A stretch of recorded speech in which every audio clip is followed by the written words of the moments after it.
Alright, the day's come. I've got like 12 subscribers last time I checked, so I'd promised I'd reveal the motor. So here she is, big block in all of her glory.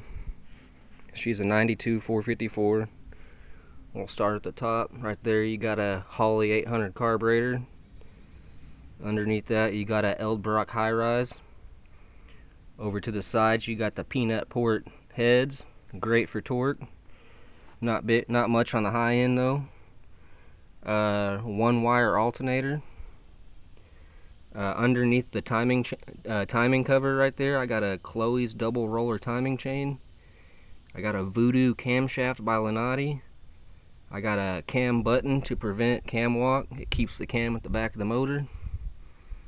I got a really nice balancer down there, damper, whatever you want to call it. I think it holds like 12,500 RPMs, even though this motor will never see that.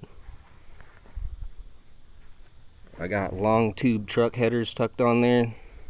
There's some knuckle draggers. I live in the country, and you can kind of see they're a little bit beat up. I'll probably end up changing them and put the proper headers on there later on. I got the old milodon oil pan on there. Now people told me I could fit a big block in this car, a truck motor in this car, without modifying the oil pan. That didn't happen. I had other people say that you could beat the oil pan with the hammer and it would fit. That got close to happening. Didn't like it. It was ugly. Some people suggested using 307 engine stands / motor mounts. That raised it up, but it did not like it. So I used this proper small block, big block frame mounts, engine mounts, and I changed the pan. Sometimes you just need the right parts, people. If you stuffed a big block into a big block truck motor into one of these A-bodies and beat the pan and made it work, share below, share your story. Continue walking around. I got the aluminum jegs radiator.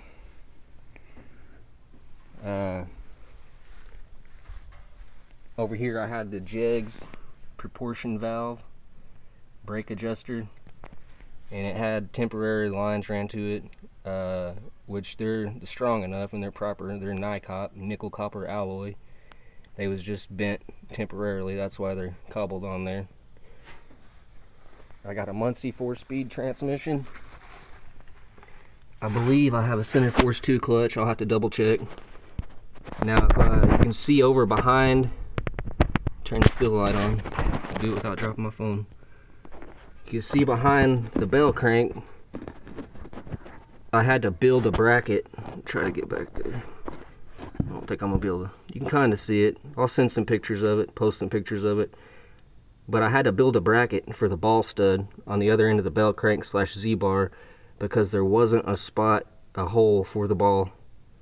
Which you can see right by the ball there's a spot, but that's for like an oil filler plug. And that was just throwing the angle of the dangle off, if you know what I mean. So back to the car.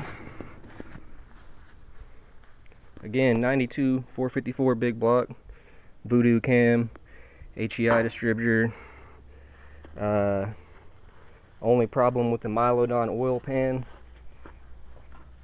my tie rod ends had some grease inserts down there on the tips of them, and they kind of dimpled the pan. They kind of dimpled the pan a little bit on each side, as you can see it right up there, which it didn't go all the way through. I'll probably fix that in the future. I'm not real sure if I'm going to go to like a Heim joint type front end or a rack and pinion. If you've installed a rack on your car on a GMA body, let me know.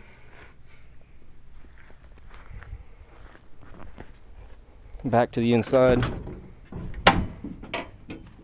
Now y'all have already seen the inside on the last one, but I just stuck some seats in there for now. These are the proper 68 seats, and I'm not going to go into the description of all seats 66 through 72 because there's so many different varieties. But I do restore 66 through 72 bucket seats. And this is the proper original plastic backs, side buttons, plastic bottoms. I'm kind of working on restoring these, but I do sell seats. You can check me out on Brandon Black's Bucket Seat Business Group on Facebook. Y'all have already seen the back seat in the previous video. That's a 69 upholstery. I'm going to be stripping that out. Might be saving it, might be sending it to a lucky subscriber. Just let me know. Anyways, the floor again was all epoxied. The walls was all epoxied except for the doors. The ceiling was epoxied. Package tray, somebody cut speaker holes. That wasn't me. I'm gonna replace the package tray or piece it in with a new one. Old school gauges in the dash. My dad did that a long time ago. I got the tachometer right there, and there's the Hurst. I believe it's called a super comp shifter, something like that. Let me know in the comments if you know the proper name of it. And now I did convert this car from automatic to standard, and I got a little bit sloppy with the hole. I'm gonna fix that. You can see that right there is the original hole where the automatic cable came through. Again, I'm gonna fix that. And the only problem I had with the modification, other than the oil pan and the motor mounts, was the clutch pedal bracket. Now I don't know if there's a difference between automatic and manual brackets, but I couldn't get it to work. It seemed like the shaft was too long. So basically what I did, I ended up cutting down a brake pedal and using the ends of it as spacers, more or less, to compensate for the travel. So let me see if I can get over there and show you that it's firm. I mean, it's not wiggling back and forth. I don't know if I can actually get a shot up in there. Comment below if you need help in that department and I can actually take that bracket out and get you a better shot. Sorry about the crappy camera footage. Sorry about putting my finger in the way. This phone's camera is really close to the side, so my finger is always in the way. Again, 3-inch Flowmasters, dumped right before the rear end. The rear end's taken out right now. It's a 12 bolt. It's not a posi. I believe it's 308 gears last I checked. I got the holley pump at the back, the red one. Now the reason this car was taken off the road is last time I drove it, I cracked the frame. Now, see if I can get up in there. You can see the crack right there. That would be in the spring perch. That's one crack. I'm gonna go around the other side so you can see it. Let me journey around to the other side.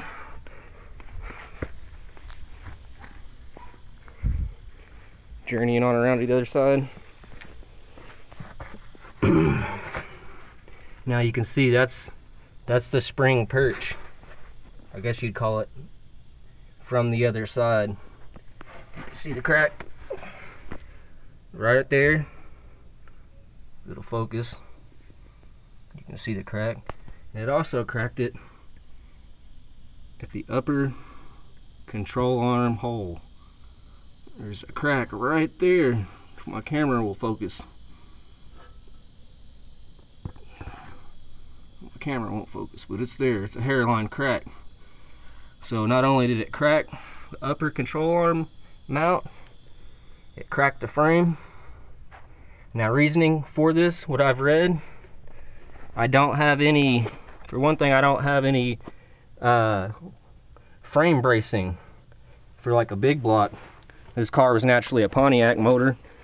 Don't know if it needed frame bracing, but when I stuck the old big block in there, last time I drove it, I had air shocks on the back, and people say if you have too much air in there, and if your bushings are wore out in the back, that it can cause problems. Now, I did have a mini spool in the rear end. It wasn't a posi, like I said. It was a 308 open carrier. I put a mini spool in there. I had I think it was 295s tires on the back, and I went down to my buddy's house who lives down the road, and we live down the road from a place, it's Hiwassee Road. It's a big straightaway. Man, I opened her up, and it was sounding good, running good. Back tires was jumping like basketballs though. So in return, cracked the frame, brought her home. Didn't know I cracked the frame. I brought her home and started tearing the suspension up to put better suspension on the rear end, and just ain't got around to it yet. But that brings me to the trunk. Let me know what you think I got in this trunk. I told you 10 subscribers and I'd show you the hood, what's under the hood. Let's see if we can get 40 subscribers. 40 subscribers and I'll show you. Maybe I got some suspension parts in there, maybe not. Maybe I just got a trunk full of rust. But hey, who knows, right?